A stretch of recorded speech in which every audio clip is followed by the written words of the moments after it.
The first time I noticed something off about my boss, Greg, was on my third day for this job. We'd scheduled a meeting so he could explain to me in detail about the company's mission, business model, and plans. We're a remote company, so it was a virtual meeting over Zoom. His video and audio kept glitching. That was fine. I could still hear most of what he said. But sometimes when the video glitched, it seemed like he was looking at or talking to someone else. Maybe there was someone in his room, a family member or something. But he kept looking back and forth between me and this other person over his shoulder. And it was a little distracting. I didn't say anything though. I was a newbie, and I didn't want to come across too forward. He looked really pale, unhealthily pale, as if he hadn't seen the sun in a while. And maybe he wasn't feeling well. I wanted to ask if he was okay, but again, I didn't want to risk offending him. But then he started bleeding from a gash on his forehead. The wound appeared out of nowhere, like he'd been hit with a rock or something. It started pouring blood down his face. I couldn't help but say something then, but he just laughed and said, "It's alright, don't worry, it's just a scratch." Then he had turned off his camera. We continued the meeting with audio only. I was still freaked out over the sudden bleeding and could hardly concentrate on what he was saying. But he just kept on talking like nothing had happened. Other than that, as the weeks went on, I decided I liked Greg. He was a really nice person and a good boss. He was young, in his mid-30s at most, but ran his own business and it seemed to be doing really well. At the same time, he was approachable and easy to talk to. He never said anything harsh to any of the employees, and didn't make unreasonable demands. His only flaw was that he could be hard to understand at times. He used a lot of big words, usually tech jargon, that I always had to look up afterward. He was a computer scientist by training, and it showed in his vocabulary. He usually toned it down in general meetings, but I noticed he never toned it down with me. If anything, he kicked it up a notch. It wasn't his intention, but it made me feel dumb. I sometimes wondered why he even hired me in the first place. He and a lot of the other employees, especially in the development team, had engineering or computer science degrees from top universities. I went to art school and learned web development through YouTube tutorials. He could have found someone better qualified than me. I ended up confessing my insecurity to Greg during one of the rare times we had casual non-work related conversation. He laughed and said I had imposter syndrome, that it was a feeling everyone had before they learned to believe in themselves. He told me he really enjoyed reading my application and my portfolio was one of the best he'd seen, and that I had a creative mind which is harder to come by in a developer than a degree from a top school. I found myself blushing and tried to wipe the stupid grin off my face, but he saw it anyway and started grinning himself. It was weird. I felt really awkward, but I also felt happy and excited. It's not good to have feelings for your boss, I know. Besides, I had no idea if he liked guys or not, or if he was in a relationship already. I knew nearly nothing about Greg. He was always busy, didn't spare much time for casual chit-chat. But the thing about having a crush is that you don't choose to have one, it just comes over you. I couldn't stop thinking and wondering about Greg, even long after I'd shut off my work laptop for the evening. I kept telling myself he couldn't possibly like me. He was a successful, self-made business owner, and practically a genius. And here I was, a former starving artist who was just only starting to turn my life around in my late 20s. If I'd made it as an artist, would we have met? Probably not. But some of my coworkers must have noticed I acted weird around Greg. I couldn't tell if they were joking or not, but in private conversations on Slack, they would say things like how we would make a cute couple, or how our shirts matched that day. Nadia, a fellow developer, even told me outright she thought Greg liked me. He lights up like a Christmas tree whenever he sees you in meetings. He looks half dead any other time. He's just pale, I argued. I felt defensive any time any of the other employees said anything negative about Greg, no matter how trivial. It's just his face. I think he's working himself to death. Anyway, he totally has a thing for you. When I ask him to do something, he takes ages, but when it's you, he does it right away. I bet if we worked together in an office, he'd follow you around like a puppy. Nadia was definitely right about one thing, and that was Greg was working too hard. He usually stayed logged in on Slack until 8 or even 10 in the evening. He didn't seem to ever take time off either. His whole life was work, work, work. But I'm sure he was proud of everything he'd accomplished so far. I worked hard too, just to impress him. Coding was never something I saw myself doing when I was younger, but it was my job now, and I wanted to do it well. If not for my career, then for Greg. I wanted to help him build his dream. More than that, I wanted him to think well of me. He messaged me once when I was working late. "That's enough now," he told me, with a smiley emoji. "Go enjoy your life." I smiled at that. "You too," I wrote back. He sent a laughing emoji and replied, "I wish I could." Things were really good at the company for a time. Business was going great and everyone got along. Even though I was shy and awkward, my teammates were really welcoming. I was starting to feel like I'd made friends with my coworkers, especially Nadia and Ajit, who was the senior developer in the team and my direct manager. But when the economy took a hit, our company did too. We kept ourselves afloat for a while, with Greg working even longer days, and many of the employees also working overtime, just out of loyalty. But then we lost our biggest client, and revenues dried up. And tensions started to flare. I accidentally overheard an argument between Greg and Oscar, the COO. Greg and Oscar had actually started the company together, but they'd seemed to have grown apart since then. During meetings, they were polite to each other, but didn't seem like they were friends. I'd logged into the weekly general meeting a few minutes early. Greg and Oscar were already online. I was about to turn on my mic and say hello, but then Greg started shouting. I couldn't quite make out everything he said because the audio quality was bad, even worse than usual. There were loud background noises like strong winds coupled with a thin, distorted howling or whistling. Through the noise, I could just make out the words, "Your fault. A disaster. Can't anymore." Greg's video wasn't on, but I could see Oscar. He looked off. He was in business attire as usual, but his tie was loose and his hair was rumpled. He looked pale and sickly, with dark circles under his eyes. Next to him, visible on camera, was a square bottle with dark liquid in it.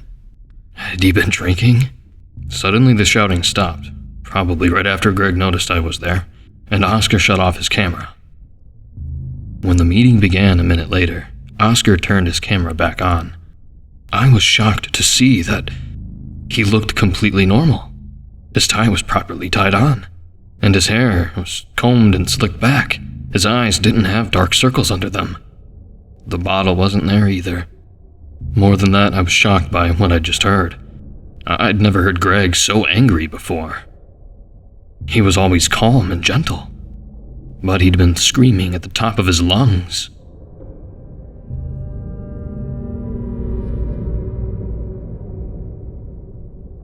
The meeting went on as normal, and I tried to forget about it. To Greg's credit, nobody else in the company liked Oscar either. Nadia told me she didn't think Oscar got any work done, and that's partly why Greg had to work so much. Ajit had even less respect for our COO. He said Oscar was window dressing with no real responsibilities. I wondered why Greg kept him around. So did the other employees. But there wasn't a clear answer. And there wasn't really a good way of asking our boss about it. As the recession went on, tensions spread across the company. And there were fears about layoffs, and it put everyone on edge. My teammates started snapping at each other for petty reasons. Some of them started calling me out on mistakes I made. It was easy to do because I was the newest on the team. I was scared I'd lose my job after not even a year of working there. The worst conflict was between Greg and Ajit. Ajit had some pretty strong ideas about how to move the development team forward, which didn't line up exactly with what Greg had in mind. Greg was patient, as always, wording his disagreement carefully so as to not defend Ajit. But Ajit could be abrasive and argumentative at times, even with superiors. Even Greg seemed irritated by it. He and Greg had some heated arguments over operational issues on more than one occasion. Then one day, Ajit disappeared. He didn't log in on Slack in the morning. I didn't think too much of it until I opened my inbox and found a company-wide announcement saying that Ajit was let go. The reasons were poor performance and improper conduct. I was stunned. I didn't know what to think of it. But Nadia was furious. She was sure there was some cover-up of some kind. That Ajit was fired for other less respectable reasons like Greg not liking him or his salary being too high. And the email was just management putting on a show. As if. She said about the allegations in the email. Ajit was the one keeping us alive. Greg should have just let him do his job. She quit not long after. She told me I should do the same as soon as I found another job. The replacements for Ajit and Nadia weren't half as good as them. I started getting into trouble with my teammates more and more, and working harder than ever just to keep up with the increasing work demands and to avoid standing out in a bad way. As for Greg, he looked sicker by the day, until finally he stopped turning on his camera for meetings altogether. I was starting to lose sleep. I stayed up late working, then lay awake unable to fall asleep. When I did sleep, I had nightmares about work and about Greg. In my dreams, he was so sick, his skin was falling off. His skin was rotting off his face. He had huge sores oozing with pus and blood all over his body. He was so weak he couldn't stand up from his chair. When I tried to hold him up, his arms fell off. Then I looked down and saw his torso was chained to his chair and his feet were nailed to the ground. I was exhausted physically and mentally. I was dozing off during work hours. My hair was falling out. I couldn't keep doing this anymore. Not even for Greg. Finally, I sent in my resignation letter. I felt sick, and I hated myself. Other people weren't talking about leaving. I felt like a traitor and a loser. I was weak. I expected Greg's reply to be cold, but I was wrong. He wrote back a kind message saying he understood the working conditions were difficult and thanking me for all of my hard work, and that he'd miss me. He said he'd miss me, and he asked to meet in person. He said he'd be at the old company office the next day, and he asked me to meet him there. That caught me by surprise. I knew the company used to have its headquarters in my city before it went fully remote 2 years ago, but I didn't know they kept the office. But I figured Greg held on to it in case employees went back to working on site in the future. My heart was beating out of my chest. I agreed, thinking how I would finally get to see Greg in person. I wondered how he'd look in real life, whether he'd find me attractive. The next day, I headed to the address Greg sent me. I'd never been to that part of town before, so I didn't know what to expect. But when I passed by the crumbling industrial buildings and graffitied abandoned houses on the bus, I started to get a bad feeling. I ignored the feeling and arrived at the destination. I was standing in front of an old factory building, the kind that got refurbished into cheap office spaces for startups every now and then. But it looked abandoned, at least from the outside. All the windows were dark, and there wasn't a single person around, not even a car in the parking lot. I found the entrance door.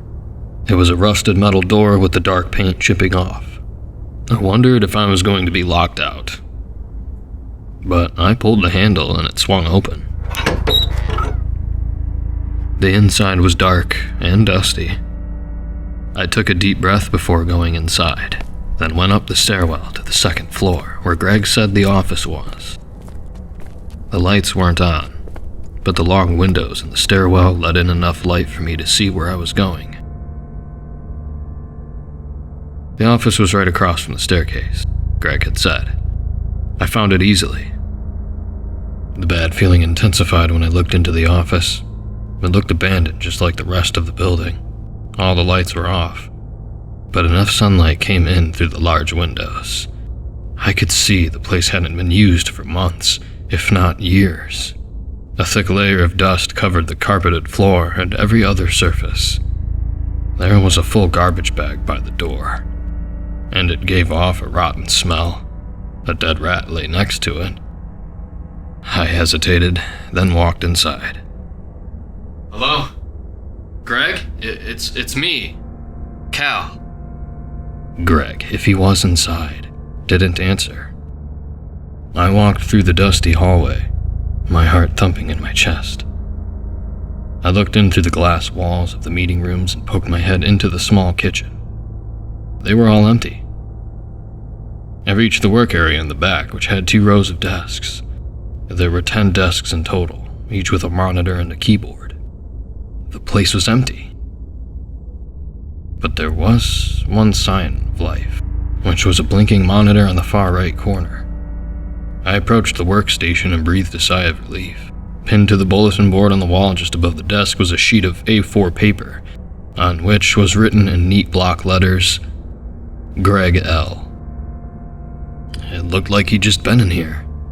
The screen showed a message saying the input source was disconnected. Maybe he unplugged his laptop and took it with him? But where? Suddenly my phone buzzed in my pocket. I fished it out and saw it was Greg. Hello? Hi, Cal. He sounded cheerful, but his voice was oddly muffled. Greg, is everything all right? Yes, everything's fine. I could barely hear him through the constant stream of static and loud background noise. It was like when he was shouting at Oscar that one day. There was a sound like rushing wind and another high-pitched sound I couldn't quite make out. I'm sorry, I'm having trouble hearing you. Where are you? Greg sounded like he was having trouble breathing. He was wheezing and gasping for air. I started to look around for him, worried. Was he hurt? Sick? I needed to find him. Then suddenly he laughed. It was like that laugh when I saw the gash appear on his forehead. He was laughing just to make me feel better. I don't much time. Greg, where are you? Are you all right? Thank you. Coming. I'm sorry. I can't. You there. I'm so glad you. There's for you. Your desk. I felt sick. I could hear the high-pitched sound in the background more clearly now. It sounded like screaming. Greg, how did you know I was here? He didn't answer. He said, your desk. That was weird. Why would I have a desk? I looked around and oddly enough, there was a desk marked with my first name and last initial. There was a small object lying there. It was a rose. But the rose was dead. The head curled over the shriveled stem, and when I touched the dark red petals, they crumbled against my fingers. Greg started gasping again on the other end of the line. I'm sorry. He whispered. I couldn't speak. I felt like my heart was stuck in my throat. Besides, I knew whatever I said, I couldn't help him. But I knew he could see me. So I nodded and took the rose with me. Goodbye, Greg, I said quietly. Goodbye, Cal. He let out a sigh and hung up.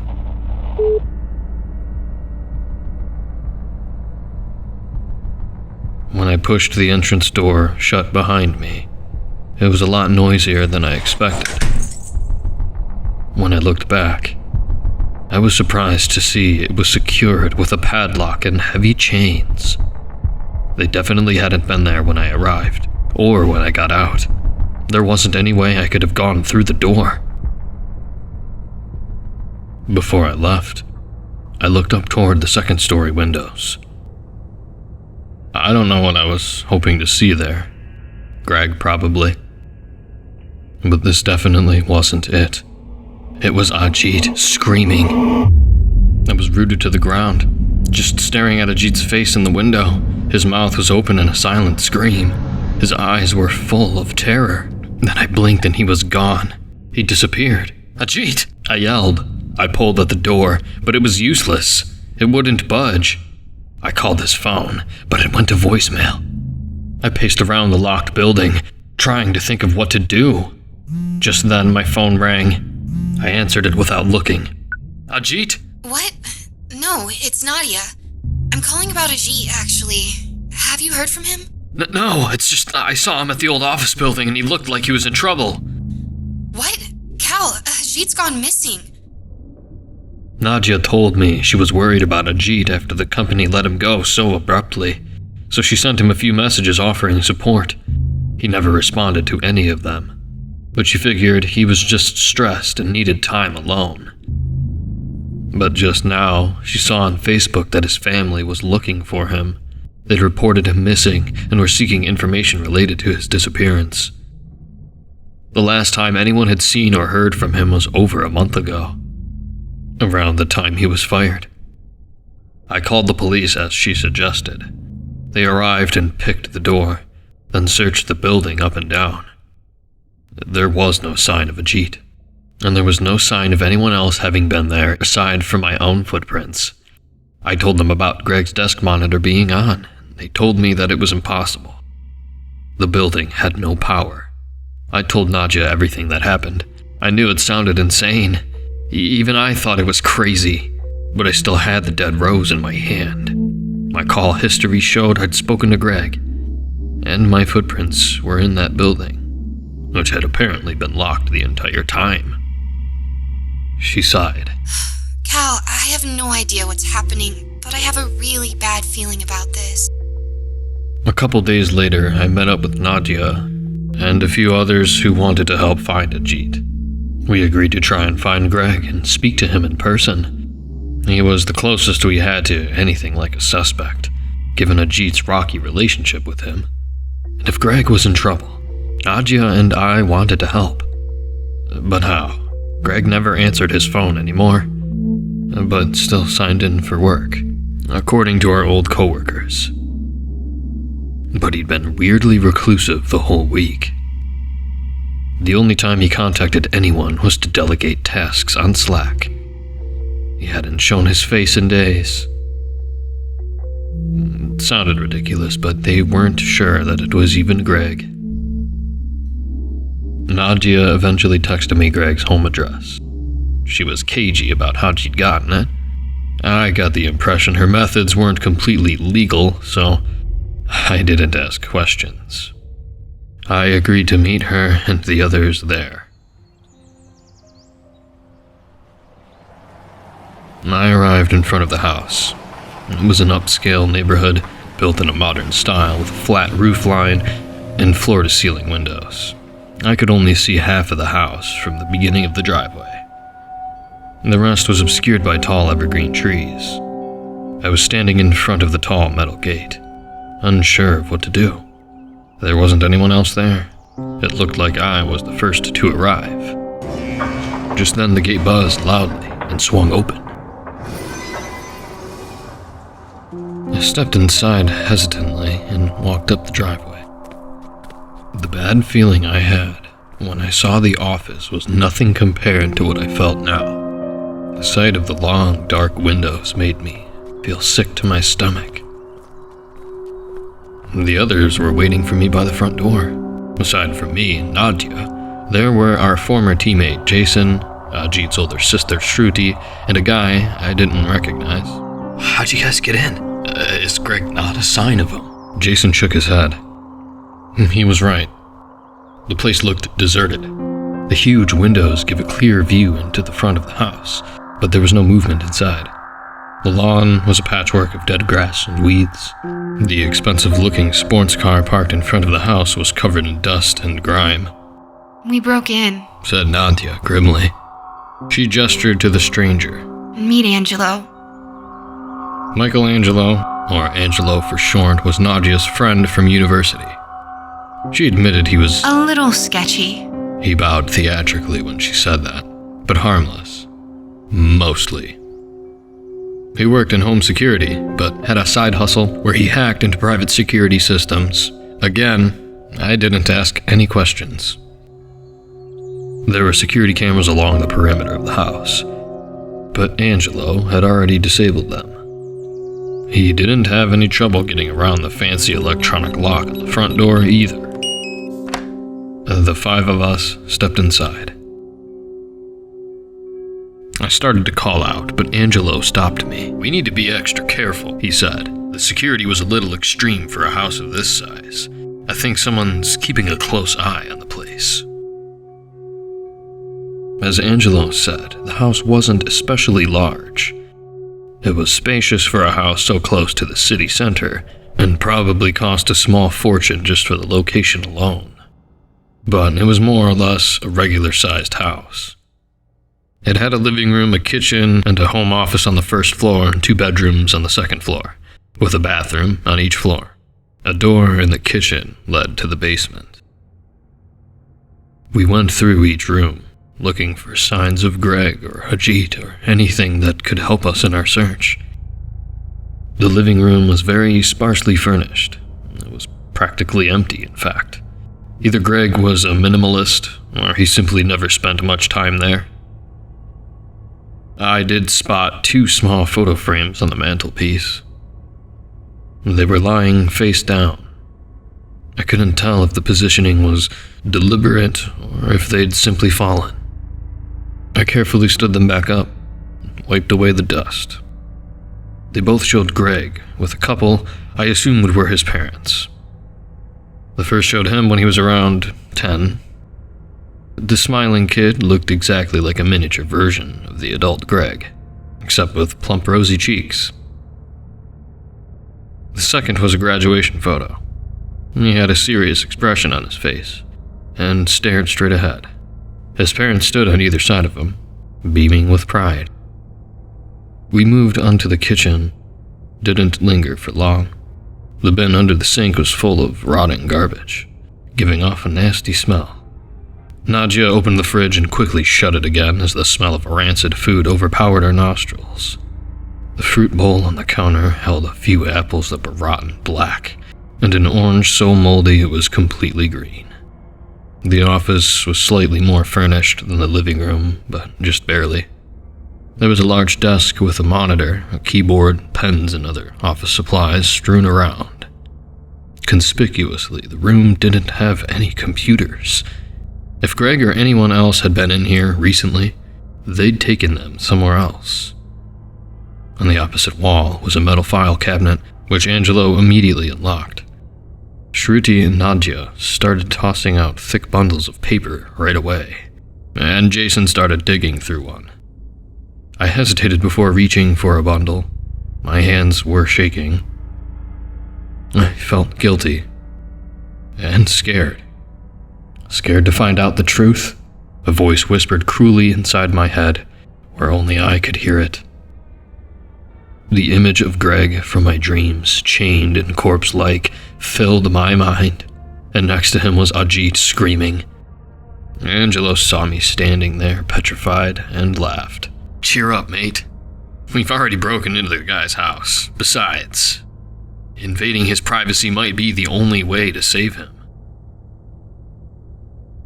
I grabbed a thick folder full of files and started rifling through it. Most of the papers were just junk, old receipts and utility bills. None of them had anything to do with running the company, or Ajit. This is a waste of time. We can't find anything here. Sighed Shruti, frustrated. It's suspicious, don't you think? Said Nadia. No computers, no business documents. You'd almost think someone wiped this place clean. That's my Nadia, said Angelo with a knowing smile. You ought to be a detective. Or a criminal. She shot him an icy stare. He shrugged and went back to searching.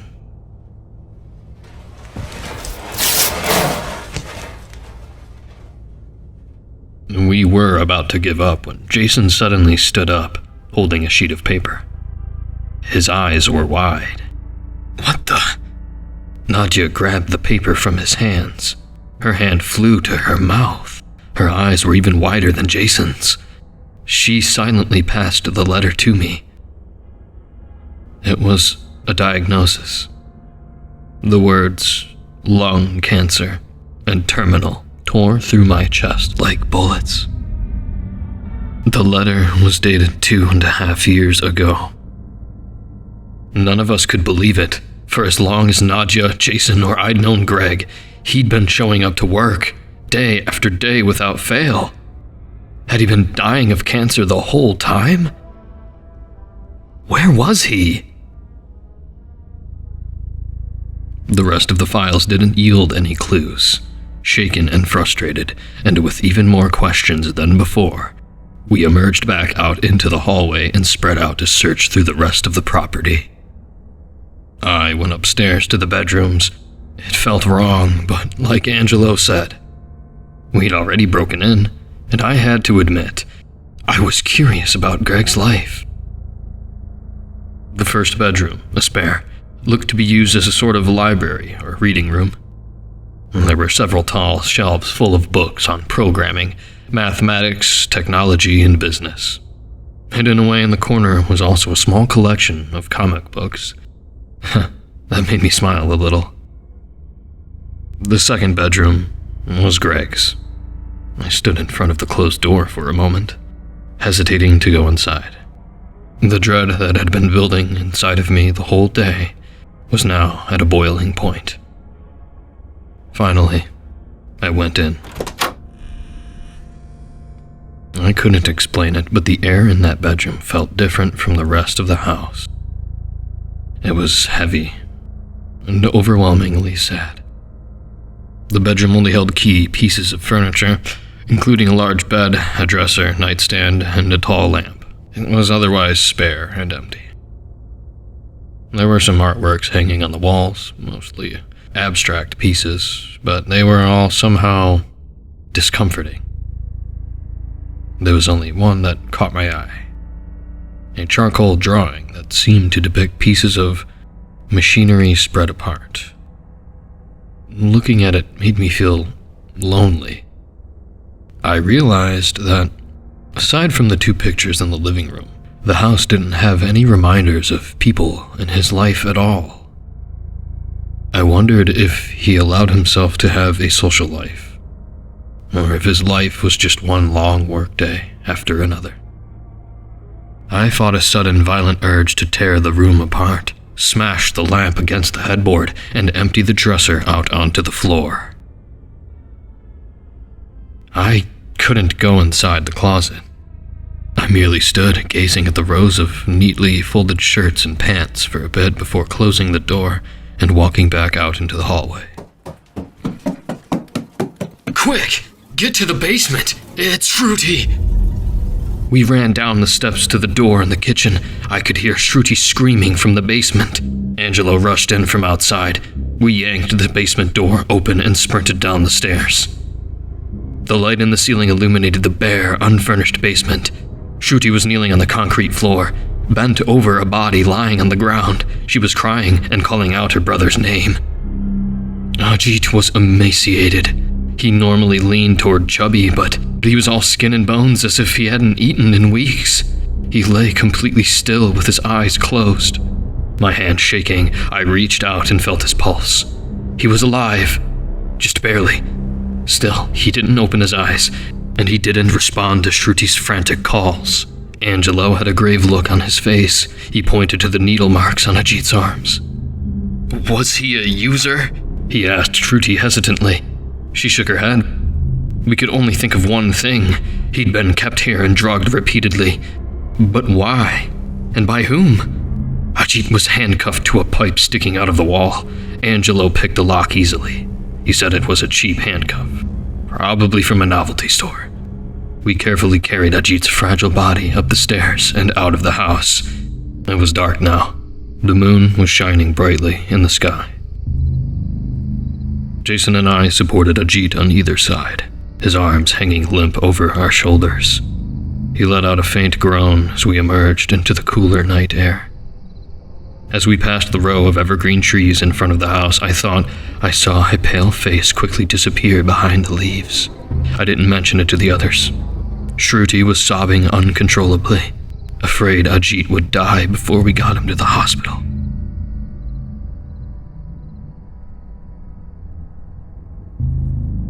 The hospital staff told us we'd gotten to Ajit just in time. He was starving and dehydrated and could have died if we'd missed him by a day or two. Thankfully, they said he would recover in a few weeks. He'd been starved and sedated, but he wasn't hurt. On the taxi ride home, Nadia finally told me how she'd gotten Greg's address. She did try to hack into company records, she admitted. She had some experience from her university days when she was a bit of a wild child and hung out with guys like Angelo. But surprisingly, that's not how she found it. It's like someone was watching from the other end, she said. I got locked out on the first try, and then I got this text. She showed me the text, received from Greg's number. The message just had the address without any context or any other information. He didn't respond when she texted back.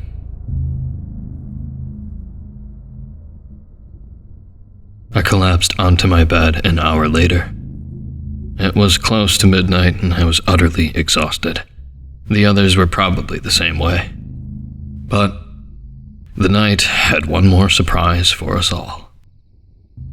As I was about to drift off to sleep, my phone buzzed on the floor next to me. Groggily, I reached out and opened the message. It was Jason. Inside the group chat with me, Nadia, Shruti, and himself. He'd shared screenshots of an email he'd just received. It was Oscar's suicide note.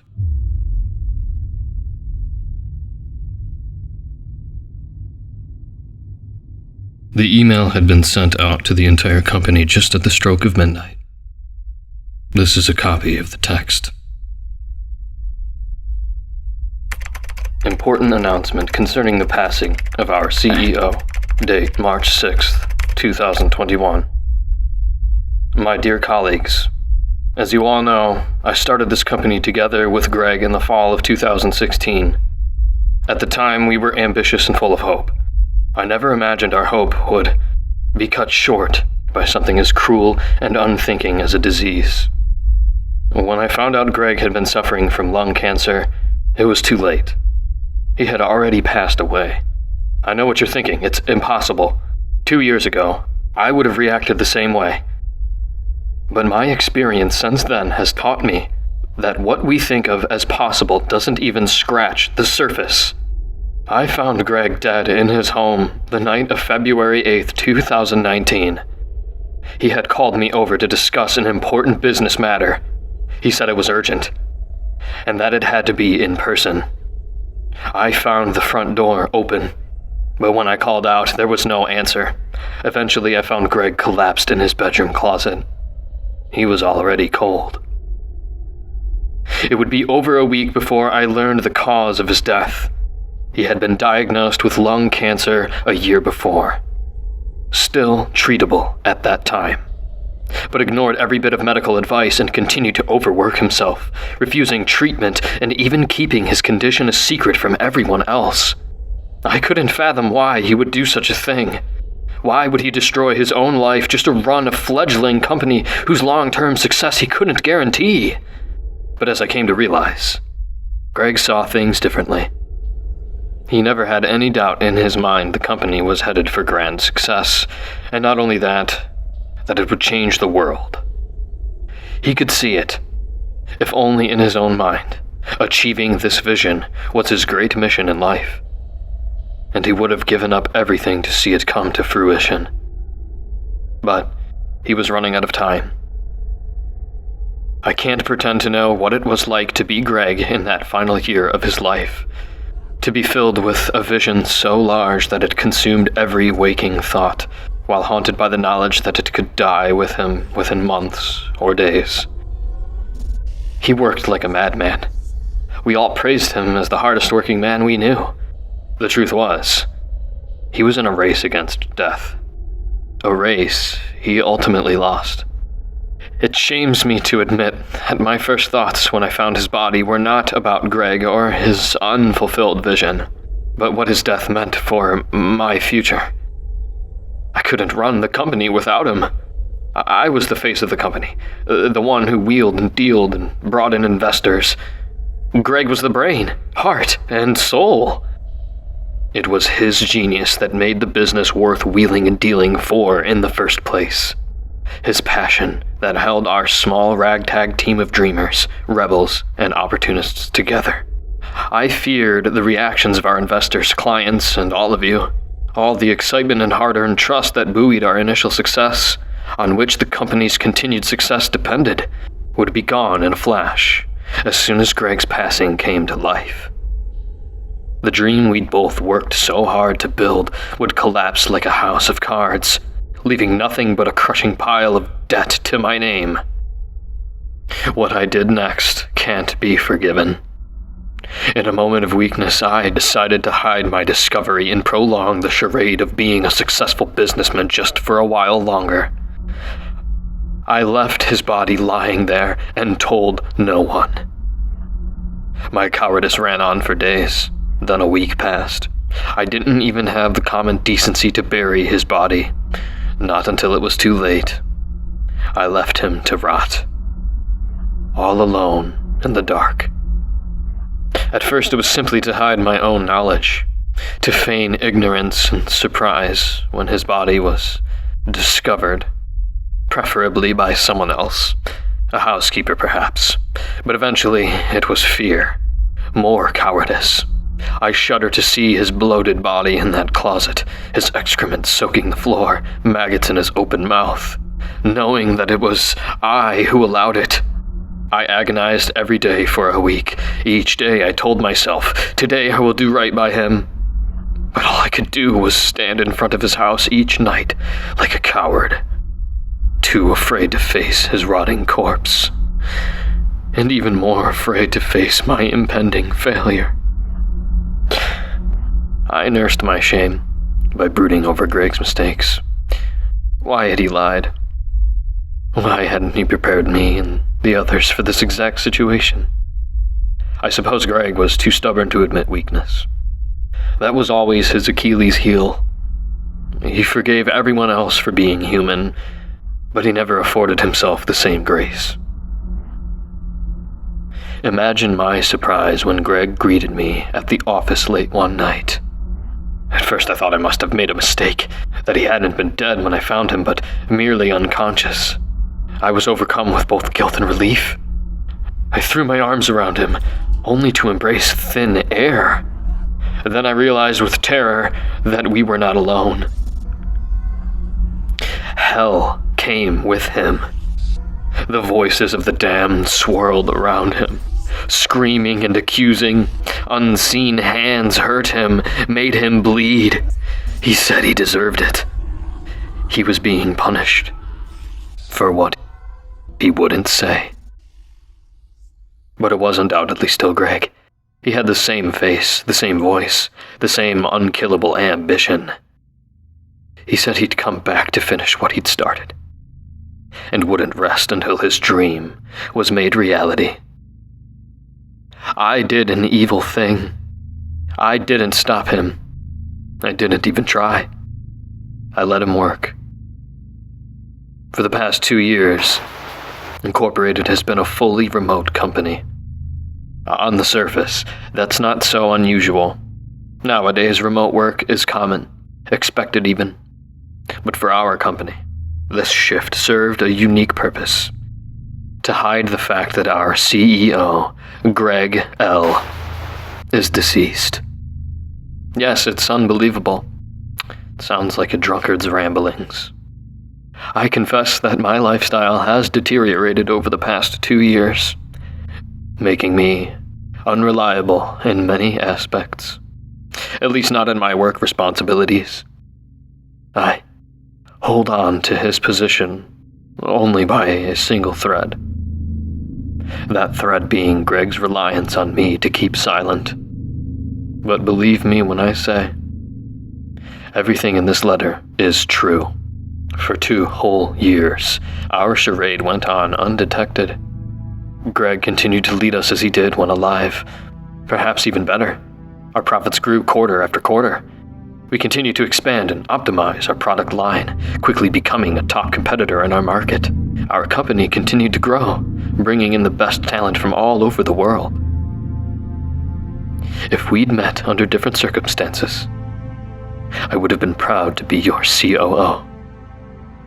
But the longer it went on, the more I dreaded coming to work, seeing him, even if only through a computer screen, knowing that only I knew the full truth, the lie on which this company rested. I longed for it to end.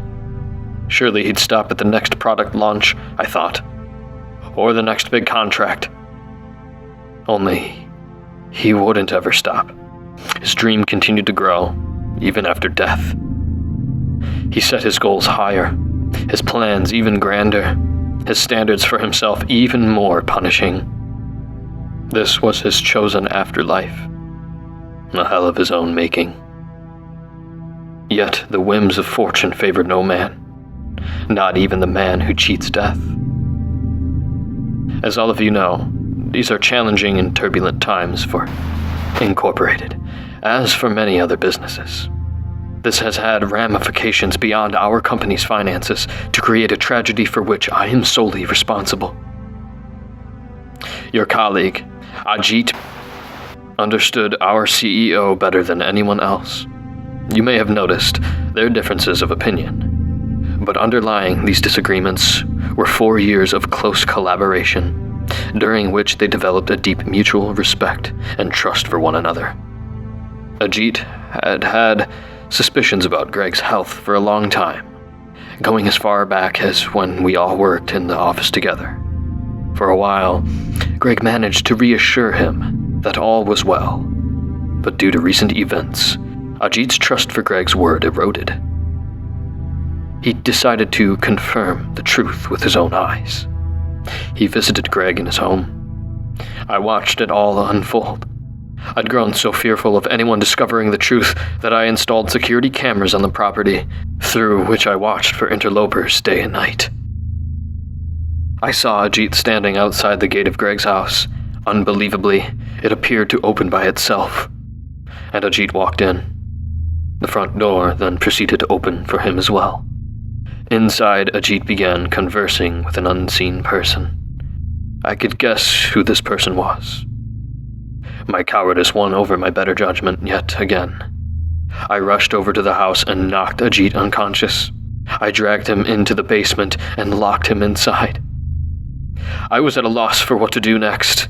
I knew I had made a grave mistake, yet the thought of my secret coming to light utterly terrified me. And with Ajit now held hostage in the basement, there was no going back. Greg abandoned me. He disappeared from view and refused to show himself or to speak to me. I cannot say what his intentions were in meeting with Ajit. Perhaps the whole exchange was to trick or convince Ajit he was alive and well. in which case I'd simply made a fool of myself. Or perhaps he'd wanted to stop this godforsaken charade once and for all. Over the next weeks, I returned to the house to feed and sedate Ajit. You must understand, I had absolutely no intentions of harming him. I was simply buying time for myself, the same way I tried to buy time by hiding Greg's death. And today, my time has finally run out. If you are reading this letter, Ajit has been found, and I am dead. I have been planning my way out of this nightmare for a long time, and tonight is the night that I finally pull the trigger. This will be my last act of cowardice in the eyes of many, but I go with the firm belief that I will receive my due in the world beyond, for I have seen the afterlife, and I know it is not kind. Sincerely, Oscar K. P.S. Greg, for God's sake, stop. The police found Oscar dead in his home, slumped over his desk with a gunshot wound to the head. The death was ruled a suicide. Inside his apartment, they also found copious amounts of alcohol and illicit drugs. It was believed he'd been heavily drug addicted, which impaired his memory and judgment. His dog was found locked inside a bedroom, filthy and starving. It was doubtful he would have remembered to feed Ajit regularly. On his computer, they found multiple drafts of the suicide note, going back to 2 years before. It appeared he'd finished the final draft weeks before and was simply waiting for the right moment to send it. The night we rescued Ajit, that moment finally arrived. The company was in an uproar. Jason told us multiple employees refused to work, demanding an explanation. Greg never signed in, and nobody had heard from him again. The board of directors were apparently as baffled as everyone else.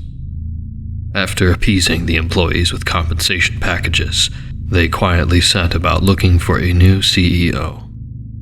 In addition to the suicide note, Oscar had also written a letter to the police confessing to hiding Greg's remains. They searched the location specified in the letter and uncovered a body. It was positively matched to Greg, a longtime city resident and business owner. If he was alive today, he would have been 34 years old.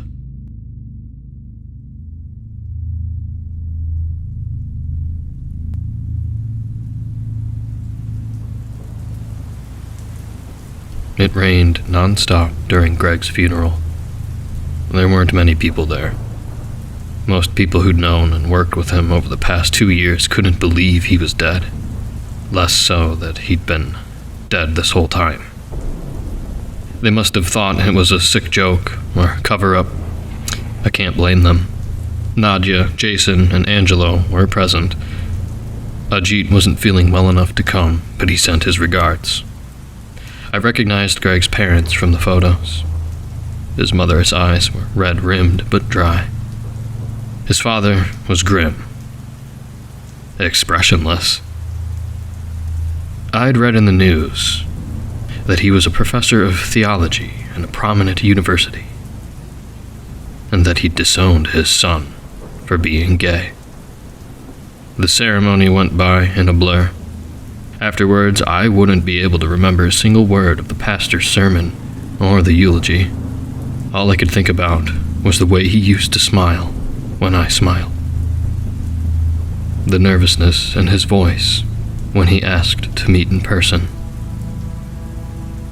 As the casket was lowered into the ground, I let the rain wet my hair and clothes until Nadia gently put her umbrella over me. The rain thinned as the first fistful of dirt hit the coffin. Then the clouds scattered, letting the bright sunlight reflect off the varnished wood and his name on the damp headstone. Greg's mother broke down in a flood of tears, her shoulders heaving in huge sobs. His father looked away.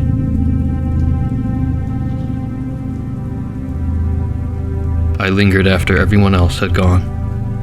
I felt a little embarrassed about what I'd come to do, even though I doubted anyone would notice. I looked around to make sure no one was looking, then laid a single red rose by his headstone. Goodbye, Greg. Hopefully for good this time. Take a rest. I mean it. I heard a laugh behind me. I didn't recognize him at first. He was standing behind me, a couple meters away, smiling. It was the first time I saw him in person, I suppose, though in person is a weird way to put it. He was tall and radiant. He looked more alive than was possible for an actual living person. I could tell from his smile that he was genuinely happy and at peace. I knew I wouldn't see him again. Not for a long time. I smiled, waved at him, and he waved back, then walked behind a tree